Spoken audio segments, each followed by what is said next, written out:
प्यारे बच्चों, नवांकुर डिजी लेसन्स में आपका स्वागत है। आज हम कक्षा 5 हिंदी में पाठ 5 ईदगाह नामक कहानी को पढ़ेंगे व समझेंगे। यह कहानी प्रसिद्ध लेखक मुंशी प्रेमचंद जी द्वारा लिखी गई है। इन्होंने लगभग 300 कहानियाँ लिखी हैं। मुंशी प्रेमचंद जी को कहानी सम्राट व उपन्यास सम्राट कहा जाता है। तो आइए बच्चों, अब हम शुरू करते हैं पाठ 5 ईदगाह। रमज़ान के पूरे 30 रोज़ों के बाद ईद आई है। कितना मनोहर, कितना सुहावना प्रभात है। वृक्षों पर कुछ अजीब हरियाली है। आज का सूर्य देखो कितना प्यारा, कितना शीतल है। मानो संसार ईद की बधाई दे रहा है। गांव में कितनी हलचल है। ईदगाह जाने की तैयारियां हो रही हैं। लड़के सबसे ज़्यादा प्रसन्न हैं। किसी ने एक रोज़ा रखा है, किसी ने वह भी नहीं, लेकिन ईदगाह जाने की खुशी उनके हिस्से की चीज़ है।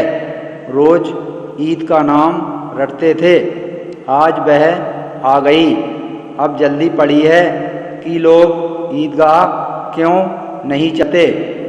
सभी बार बार जेब से अपना खजाना निकाल कर गिनते हैं और खुश होकर फिर रख लेते हैं। महमूद गिनता है 1, 2, 10, 12। उसके पास 12 पैसे हैं। मोहसिन के पास 1, 2, 3, 8, 9, 15 पैसे हैं। इन्हीं अनगिनती पैसों में अनगिनती चीज़ें लाएंगे। खिलौने, मिठाइयाँ, बिगुल, गेंद और जाने क्या। सबसे ज़्यादा प्रसन्न है हामिद। वह 4-5 साल का गरीब दुबला पतला लड़का, जिसका बाप गत वर्ष हैजे की भेंट हो गया और माँ ना जाने क्यों पीली होती होती एक दिन मर गई। किसी को पता ना चला क्या बीमारी है। कहती तो कौन सुनने वाला था। दिल पर जो कुछ बीतती थी वह दिल में ही सहती थी, और जब ना सहा गया तो संसार से विदा हो गई। अब हामिद अपनी बूढ़ी दादी अमीना की गोद में सोता है और उतना ही प्रसन्न है। उसके अब्बाजान रुपए कमाने गए हैं, बहुत सी थैलियाँ लेकर आएंगे। अम्मी जान अल्लाह मियाँ के घर से उसके लिए बड़ी अच्छी अच्छी चीज़ें लेने गई हैं। हामिद इसलिए प्रसन्न है। आशा तो बड़ी चीज़ है, और फिर बच्चों की आशा, उनकी कल्पना तो राई का पर्वत बना देती है। हामिद के पाँव में जूते नहीं हैं। सिर पर एक पुरानी धुरानी टोपी है जिसका गोटा काला पड़ गया है। फिर भी वह प्रसन्न है। उसके अब्बा जान थैलियाँ और अम्मी जान नियामतें लेकर आएंगे तो वह दिल के अरमान निकाल लेगा। तब देखेगा मोहसिन, नूरे और सम्मी कहाँ से उतने पैसे निकालेंगे।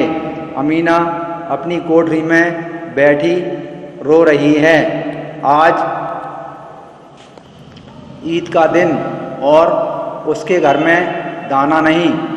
आज आबिद होता तो क्या इसी तरह ईद आती और चली जाती। इस अंधकार और निराशा में वह डूबी जा रही है।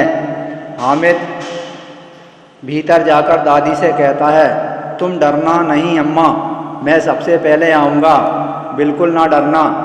अमीना का दिल कचोट रहा है। गांव के बच्चे अपने अपने बाप के साथ जा रहे हैं।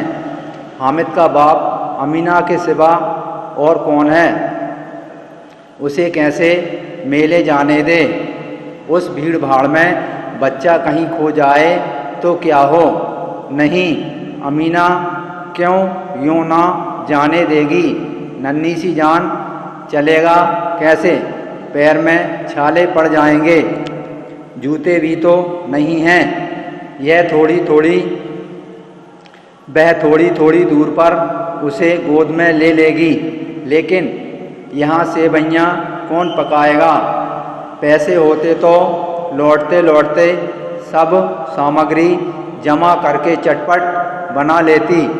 यहाँ तो घंटों चीज़ें जमा करते लगेंगे, मांगे ही का तो भरोसा ठहरा।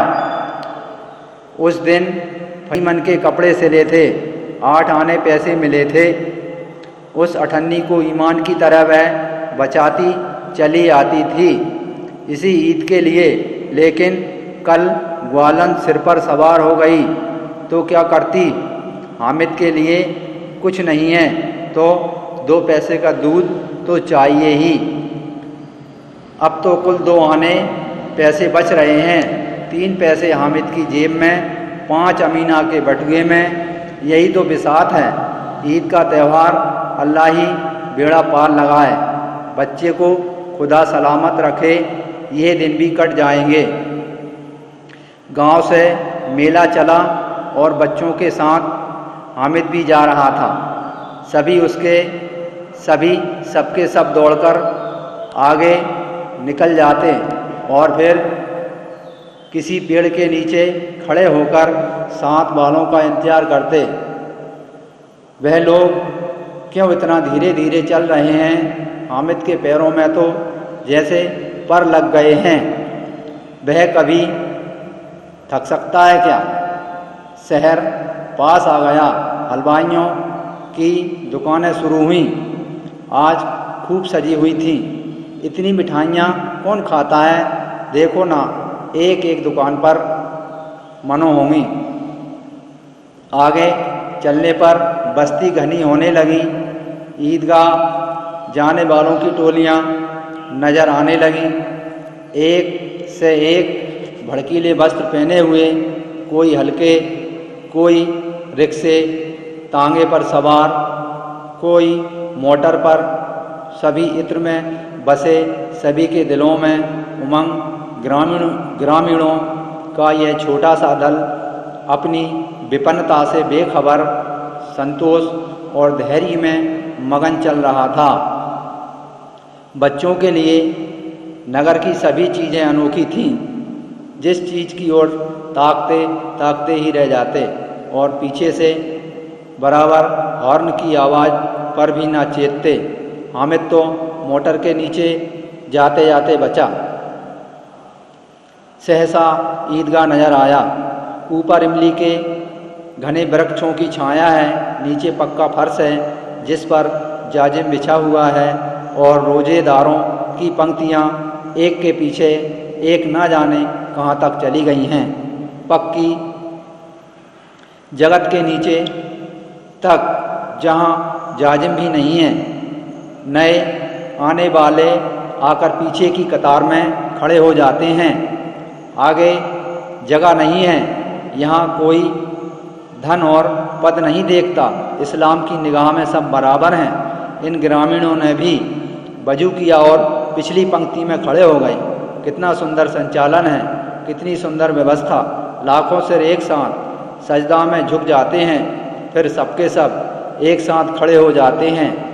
एक साथ झुकते हैं और एक साथ घुटनों के बल बैठ जाते हैं। कई बार यही क्रिया होती है जैसे बिजली की लाखों बत्तियां एक साथ प्रदीप्त हों और एक साथ बुझ जाएं और यही क्रम चलता रहे। कितना अपूर्व दृश्य था जिसकी सामूहिक क्रियाएं, विस्तार और अनंतता हृदय की श्रद्धा, गर्व और आत्मानंद से भर देती थी। मानो भ्रातृत्व का एक सूत्र इन समस्त आत्माओं को एक लड़ी में पिरोए हुए है।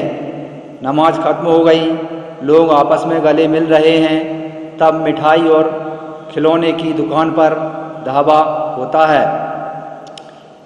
ग्रामीणों का यह दल इस विषय में बालकों से कम उत्साही नहीं है। यह देखो हिंडोला है, 1 पैसा देकर चढ़ जाओ, कभी आसमान पर जाते हुए मालूम होंगे, कभी ज़मीन पर गिरते हुए। यह चरखी है, लकड़ी के हाथी घोड़े ऊँटों पर बैठते हैं। हामिद दूर खड़ा है, 3 ही पैसे उसके पास हैं, अपने कोष का 1/3 जरा सा चक्कर खाने के लिए नहीं दे सकता। इधर दुकानों की कतार लगी हुई है, तरह तरह के खिलौने हैं। सिपाही और गुनरिया राजा और वकील, भिश्ती और साधु, वाह कितने सुंदर खिलौने हैं। अब बोलना ही चाहते हैं। महमूद सिपाही लेता है, खाकी वर्दी और लाल पगड़ी वाला, कंधे पर बंदूक रखे हुए है। मालूम होता है अभी कवायद किए चला आ रहा है।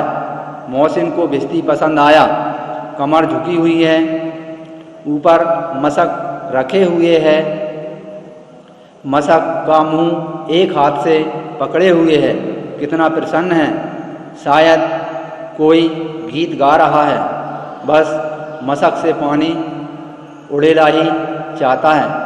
नूरे को वकील से प्रेम है, कैसी विद्वता है, उसके मुख पर काला चोगा, नीचे सफ़ेद अचकन, अचकन के सामने की जेब में घड़ी, सुनहरी जंजीर, एक हाथ में कानून का पोथा लिए हुए। मालूम होता है अभी किसी अदालत से जिरह या बहस किए चला आ रहा है। यह सब 2-2 पैसे के खिलौने हैं। हामिद के पास कुल 3 पैसे हैं। इतने महंगे खिलौने वह कैसे ले? खिलौना कहीं हाथ से छूट पड़े तो चूर चूर हो जाए, जरा पानी पड़े तो सारा रंग धुल जाए। ऐसे खिलौने लेकर वह क्या करेगा, किस काम के? खिलौनों के बाद मिठाइयाँ आती हैं। किसी ने रेवड़ियाँ ली हैं, किसी ने गुलाब जामुन, किसी ने सोहन हलवा, मज़े से खा रहे हैं। हामिद बिरादरी से पृथक है। अभागे के पास 3 पैसे हैं, क्यों ना कुछ लेकर खाता। ललचाई आंखों से सबकी ओर देखता है। मिठाइयों के बाद कुछ दुकानें लोहे की चीज़ों की, कुछ गिलट और कुछ नकली गहनों की। लड़कों के लिए यहाँ कोई आकर्षण ना था, वे सब आगे बढ़ जाते हैं। हामिद लोहे की दुकान पर रुक जाता है। कई चिमटे रखे हुए थे, उसे ख्याल आया दादी के पास चिमटा नहीं है। तवे से रोटियां उतारती है तो हाथ जल जाता है। अगर वह चिमटा ले जाकर दादी को दे दे तो वह कितना प्रसन्न होगी।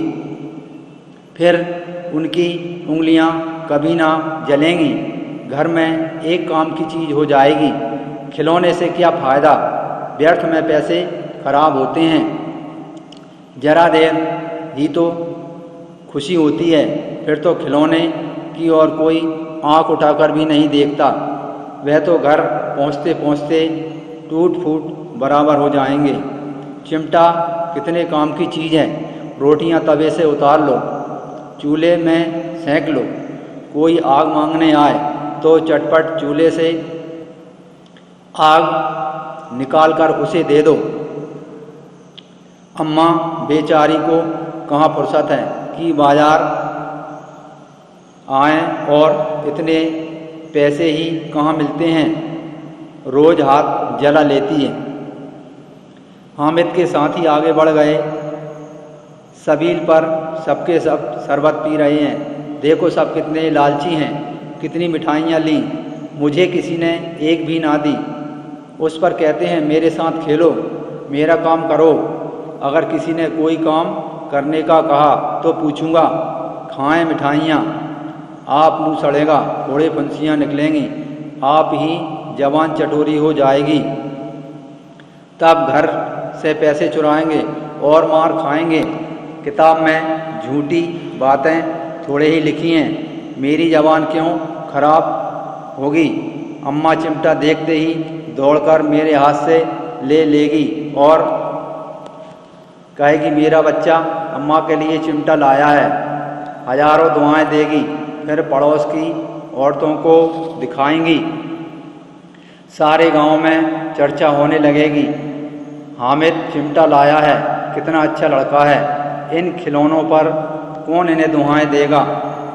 बड़ों की दुआएं सीधे अल्लाह के दरबार में पहुंचती हैं और तुरंत सुनी जाती हैं। मेरे पास पैसे नहीं हैं, तभी तो मोहसिन और महमूद यूँ मिजाज दिखाते हैं। मैं कभी इनसे मिजाज दिखाऊंगा। खेलें खिलौने और खाएं मिठाइयाँ। मैं नहीं खेलना खिलौने से, किसी का मिजाज क्यों सहूँ। मैं गरीब सही, किसी से कुछ मांगने तो नहीं जाता। आखिर अब्बा जान कभी ना कभी आएंगे, अम्मा भी आएंगी ही। फिर इन लोगों से पूछूंगा कितने खिलौने लोगे। एक एक को टोकरियों खिलौने दूं और दिखा दूं कि दोस्तों के साथ इस तरह सलूक किया जाता है। यह नहीं कि एक पैसे की रेवड़ियाँ लीं तो चिड़ा चिड़ा कर खाने लगे। सबके सब हंसेंगे कि हामिद ने चिमटा लिया है। हंसे मेरी बला से। उसने दुकानदार से पूछा यह चिमटा कितने का है। दुकानदार ने उसकी ओर देखा और कोई आदमी साथ ना देखकर कहा तुम्हारे काम का नहीं है जी। बिकाऊ है कि नहीं। बिकाऊ क्यों नहीं है और यहाँ क्यों लाए हैं, यहाँ क्यों लाद लाए हैं। तो बताते क्यों नहीं। कै पैसे का है। 6 पैसे लगेंगे। हामिद का दिल बैठ गया। ठीक ठीक बताओ। ठीक ठीक 5 पैसे लगेंगे। लेना हो तो लो, नहीं चलते बनो। हामिद ने कलेजा मजबूत करके कहा 3 पैसे लोगे। यह कहता हुआ वह आगे बढ़ गया कि दुकानदार की घुड़कियाँ ना सुने। लेकिन दुकानदार ने घुड़कियाँ नहीं दी, बुलाकर चिमटा दे दिया। हामिद ने उसे इस तरह कंधे पर रखा मानो बंदूक है और शान से अकड़ता हुआ संगियों के पास आया। जरा सुने सबके सब क्या क्या आलोचनाएं करते हैं। मोहसिन ने हंसकर कहा यह चिमटा क्यों लाया पगले, इसे क्या करेगा।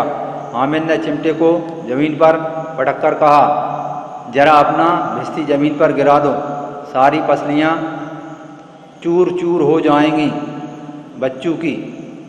महमूद बोला तो चिमटा कोई खिलौना है।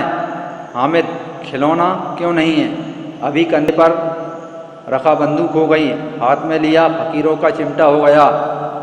चाहूँ तो इससे मंजीरे का काम ले सकता हूँ। एक चिमटा जमा दूँ तो तुम लोगों के सारे खिलौने कितना ही जोर लगाएं, मेरे चिमटे का बाल बांका भी नहीं कर सकते। मेरा बहादुर शेर है चिमटा। समी ने खंजरी ली थी, प्रभावित होकर बोला मेरी खंजरी से बदलोगे, 2 आने की है। हामिद ने खंजरी की ओर उपेक्षा से देखा। मेरा चिमटा चाहे तो तुम्हारी खंजरी का पेट फाड़ डाले। बस एक चमड़े की झिल्ली लगा दी। ढप ढप बोलने लगी। जरा सा पानी लग जाए तो खत्म हो जाए। मेरा बहादुर चिमटा आग में, पानी में, आंधी में, तूफान में बराबर डटा खड़ा रहेगा। चिमटे ने सभी को मोहित कर लिया, लेकिन पैसे किसके पास धरे हैं। फिर मेले से दूर निकल आए हैं। 9 कब के बज गए, धूप तेज हो रही है। घर पहुंचने की जल्दी हो रही है। आपसे जिद भी करें तो चिमटा नहीं मिल सकता। हामिद है बड़ा चालाक, इसलिए बदमाश ने अपने पैसे बचा रखे थे। 11 बजे गांव में हलचल मच गई। मेले वाले आ गए। मोहसिन की छोटी बहन ने दौड़कर भिश्ती उसके हाथ से छीन लिया और मारे खुशी के जो उछली तो मियाँ भिश्ती नीचे आ रहे और सुरलोक सिधारे। वकील साहब के लिए दीवार में 2 खूंटियाँ गाड़ी गईं, उन पर लकड़ी का एक पटरा रखा गया, पटरे पर कागज कालीन बिछाया गया। वकील साहब राजा भोज की भांति सिंहासन पर विराजे। नूरे ने उन्हें पंखा झलना शुरू किया। मालूम नहीं पंखे की हवा से या पंखे की चोट से वकील साहब स्वर्गलोक से मृत्युलोक में आ रहे और उनका माटी का चोला माटी में मिल गया। अब रहा महमूद का सिपाही, उसे चटपट गांव का पहरा देने का चार्ज मिल गया, लेकिन पुलिस का सिपाही कोई साधारण व्यक्ति तो नहीं है जो अपने पैरों चले। वह पालकी पर चलेगा। एक टोकरी आई जिसमें सिपाही साहब आराम से लेटे। नूरे ने यह टोकरी उठाई और द्वार का चक्कर लगाने लगे। उसके दोनों भाई सिपाही की तरह छोने वाले जागते लहो पुकारते चलते हैं, मगर रात अंधेरी होनी चाहिए। महमूद को ठोकर लग जाती है, टोकरी उसके हाथ से छूटकर गिर पड़ती है और मियाँ सिपाही अपनी बंदूक लिए ज़मीन पर आ जाते हैं और उनकी एक टांग में विकार आ जाता है। महमूद को आज ज्ञात हुआ कि वह अच्छा डॉक्टर है। उसको ऐसा मरहम मिल गया है जिससे वह टूटी टांग को आनन फानन जोड़ सकता है। केवल गूलर का दूध चाहिए, टांग जोड़ दी जाती है। लेकिन सिपाही को ज्यों ही खड़ा किया जाता है, टांग जवाब दे देती है। शल्य क्रिया असफल हुई, तब उसकी दूसरी टांग भी तोड़ दी जाती है। अब कम से कम एक जगह आराम से बैठ तो सकता है। एक टांग से ना तो चल सकता था, ना बैठ सकता था। अब वह सिपाही सन्यासी हो गया है। अब मियाँ हामिद का हाल सुनिए। अमीना उसकी आवाज़ सुनते ही दौड़ी और उसे गोद में उठाकर प्यार करने लगी। सहसा उसके हाथ में चिमटा देखकर वह चौंकी। वह चिमटा कहाँ था? मैंने मोल लिया है। कै पैसे में? 3 पैसे में। 3 पैसे दिए। अमीना ने छाती पीट ली। यह कैसा बेसमझ लड़का है कि दोपहर हुआ कुछ खाया ना पिया, लाया क्या चिमटा? सारे मेले में तुझे और कोई चीज़ ना मिली जो यह लोहे का चिमटा उठा लाया। हामिद ने अपराधी भाव से कहा, तुम्हारी उंगलियां तवे से जल जाती थीं, इसलिए मैंने इसे लिया है।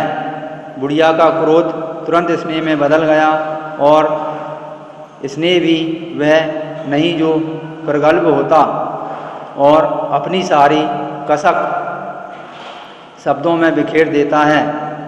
वह मूक स्नेह था, खूब ठोस रस और स्वाद से भरा हुआ। बच्चे में कितना त्याग, सद्भाव और कितना विवेक है।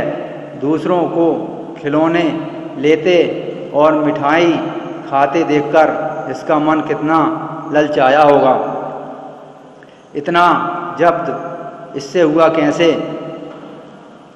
वहाँ भी इसे अपनी बूढ़ी दादी की याद बनी रही।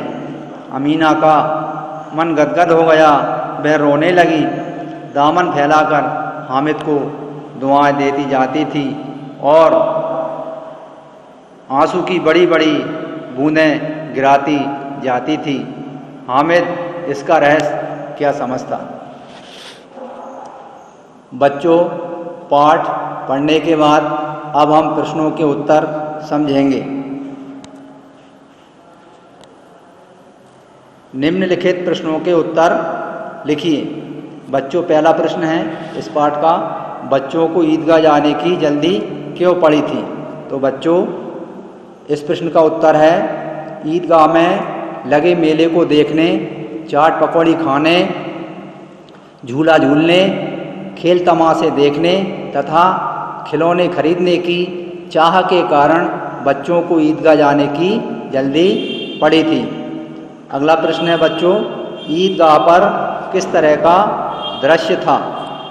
ईदगाह पर किस तरह का दृश्य था? इसका उत्तर है बच्चों, ईदगाह का दृश्य अनोखा था।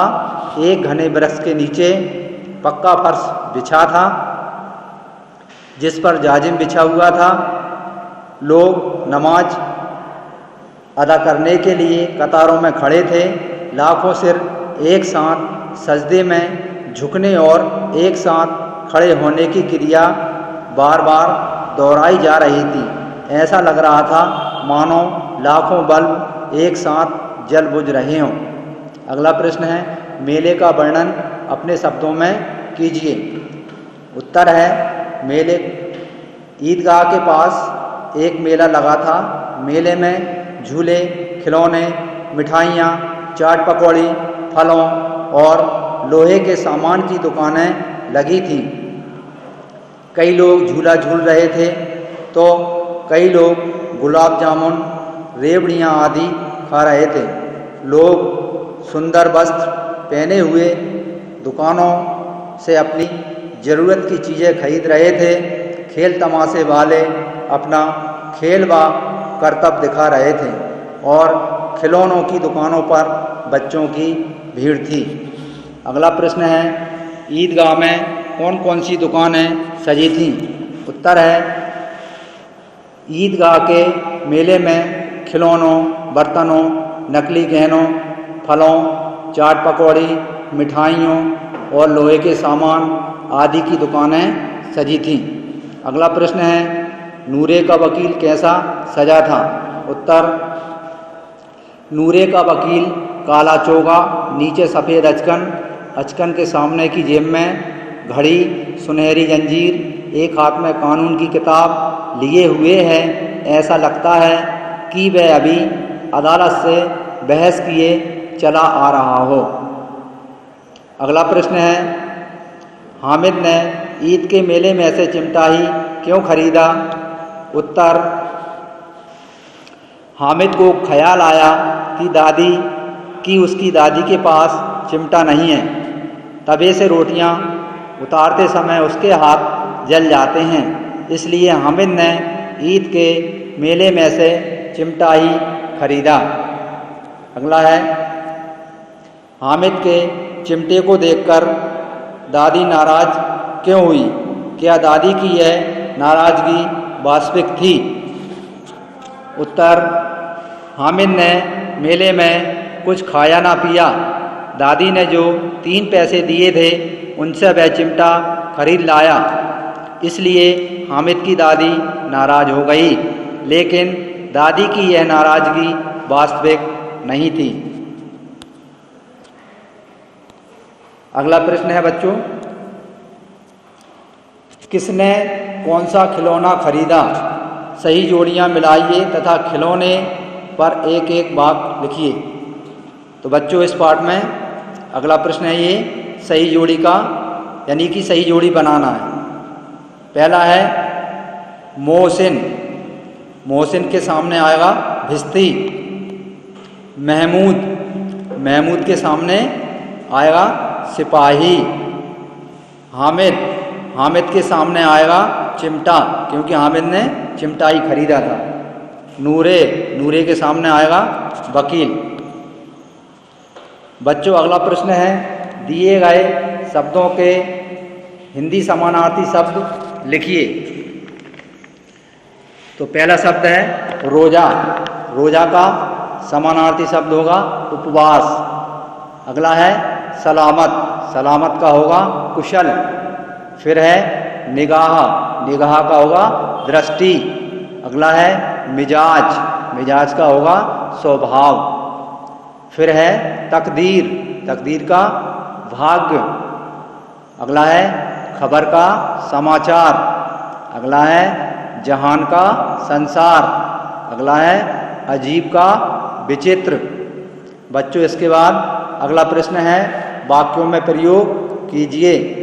तो इसमें मुहावरा दिया गया है, उसका अर्थ भी दिया है, हमें इसका वाक्य में प्रयोग करना है अर्थात वाक्य बनाना है। तो पहला है मुंह चुराना, इसका अर्थ होता है नज़र से बचना।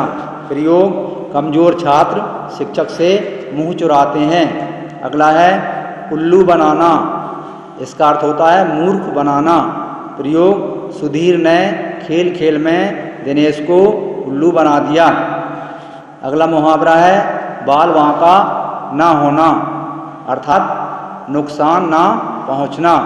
प्रयोग राजू जब पेड़ से गिरा तो उसका बाल बांका नहीं हुआ। अगला मुहावरा है सुरलोक सिधारना, मतलब मृत्यु होना या मर जाना। प्रयोग दुर्घटना में एक व्यक्ति सुरलोक सिधार गया। अगला है गदगद होना, इसका अर्थ है प्रसन्न होना। प्रयोग मोहन कक्षा में प्रथम आया तो उसके माता पिता गदगद हो गए। बच्चों पाठ का अंतिम प्रश्न है उदाहरण के अनुसार दिए गए शब्दों के बहुवचन बनाओ या बहुवचन में बदलो। तो पहला है खिलौना, खिलौना का बहुवचन होगा खिलौने या खिलौनों।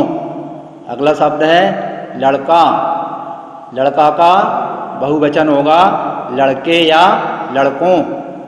अगला शब्द है औरत, इसका बहुवचन होगा औरतें या औरतों। अगला शब्द है पैसा, पैसा का बहुवचन होगा पैसे या पैसों। बच्चों यहीं पर हमारा पाठ समाप्त होता है।